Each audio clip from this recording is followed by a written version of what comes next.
အလို့ရှိမဲ့တခင်ကလက်ခံလိုက်ခြင်းဖြစ်တယ်အဲ့တော့လေးစားတဲ့အမိမများခင်ဗျာအဲ့တော့ကျွန်တော်တို့ဒီအလ္လာဟ်ကြည်ပြူခြေနဲ့နှစ်သက်အောင်ဒီဒုနီယာမှာလှုပ်သွားရမယ်ကျွန်တော်တို့ဒီဒုနီယာမှာအလ္လာဟ်ကြည်ပြူခြေနဲ့နှစ်သက်ဖို့ဆိုတာကကျွန်တော်တို့ကဟက်ကုလာအလ္လာဟ်ရဲ့ဟက်တစ်ခုတည်းကိုကြည်ပွန်ယုံနဲ့တင်ကျွန်တော်တို့ဂျန်နတ်ရမှာမဟုတ်ဘူးဒီကနေ့ကျွန်တော်တို့ကနမတ်တွေအဲ့တော့အများကြီးဖတ်ထားတယ်အီဘာဒတ်တွေတော့အများကြီးရှိတယ်ဆောင်းမဆလာတ်တွေတော့အများကြီးရှိတယ်ဟူကူကုလ်အီဘာဒ်လို့ခေါ်တယ်လူချင်းပြီးဆက်ရမယ်ဝတ္တရားတွေလူချင်းထားရှိရမယ်တာဝန်ဝတ္တရားတွေကိုချိုးဖောက်မယ်ဆိုလို့ရှိရင်ကျွန်တော်တို့ဘယ်နည်းနဲ့မှဂျန်နတ်ရဲ့မုစတဟစ်မဖြစ်နိုင်ဟက်ကုလာအလ္လာဟ်ရဲ့ဝတ္တရားတွေကိုပဲခြေပုံပြီးဟူကူကုလ်အီဘာဒ်လို့ခေါ်တယ်လူချင်းဝတ္တရားတွေကိုမချေပွန်ရင်ဘယ်နည်းနဲ့မှဂျန်နတ်မရနိုင်အဲ့တော့လူတွေရဲ့ဝတ္တရားတွေမှာဘသူရဲ့ဝတ္တရားထိတ်ဆုံးအောင်ပါလေ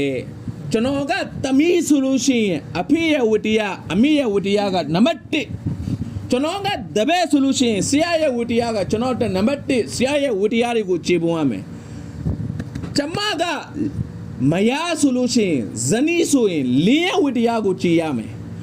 ရဆူလလာဆလလာလဟ်အလัยဟိဝါဆလမ်လင်းယောက်ျားသားတွေရဲ့အဖဇလီယတ်မြင့်မြတ်မှုအဆင့်တန်းကိုရဆူလလာဆလလာလဟ်အလัยဟိဝါဆလမ်ကဘလို့ဖော်ကျူးလဲဆိုလို့ရှိရင်အကယ်၍ဒါတဲ့ဒီအွမ်မတ်မှာ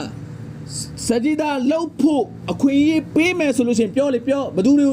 ကိုစဂျီဒါလောက်ခိုင်းမလဲနဗီကိုစဂျီဒါလောက်ခိုင်းမယ်ရဆူလ်ကိုစဂျီဒါလောက်ခိုင်းမယ်ပြောတာမို့ဝလီကိုစဂျီဒါသွားလောက်လို့ပြောတာမို့အဖေကိုစဂျီဒါလောက်လို့လည်းမပြောဘူးဘာသူစဂျီဒါလောက်ခိုင်းမလဲဇနီးမယားတွေကိုပြောမယ်တဲ့မင်းတို့ရဲ့လေယောက်ျားအိမ်အောင်ဦးစီးကိုစဂျီဒါလောက်ဆိုပြီးဒါပေမဲ့အစ္စလာမ်မှာဒီနေမုဟမ္မဒီမှာရှရီအတ်တေမုဟမ္မဒီမှာ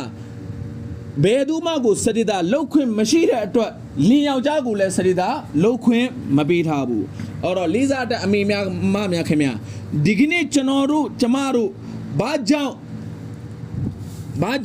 စိတ်ဆင်းရဲနေရတာလဲဘာကြောင့်ကျွန်တော်တို့ပရိရှာနီတွေရောက်နေတာလဲကျွန်တော်တို့ဒီလင်းယောက်ျားရဲ့တာဝန်တွေကိုပြက်ကွက်လို့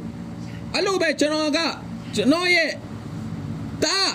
ကျွန်တော်ကအမေဆိုလို့ရှိရင်တမီးတွေတားရဲ့ဝတ္တရားတွေကိုလည်းခြေပွန်ရမယ်ဘာကြောင့်လဲဒီကနေ့ကျွန်တော်တို့ကထင်တာပါလဲနမတ်ဖတ်လိုက်ရင်ဂျန်နတ်ရမယ်ရူဇာထားလိုက်ရင်ဂျန်နတ်ရမယ်ဟိုဟာဒီလောက်လိုက်ရင်ဒီကမန်းနဲ့အဲ့ဒါတွေလှုပ်ရင်အလ္လာဟ်တနာရင်ဂျန်နတ်ရမယ်ဒါပေမဲ့ဒီဝတ္တရားတွေမချရင်လည်းဂျဟန္နမ်ချမယ်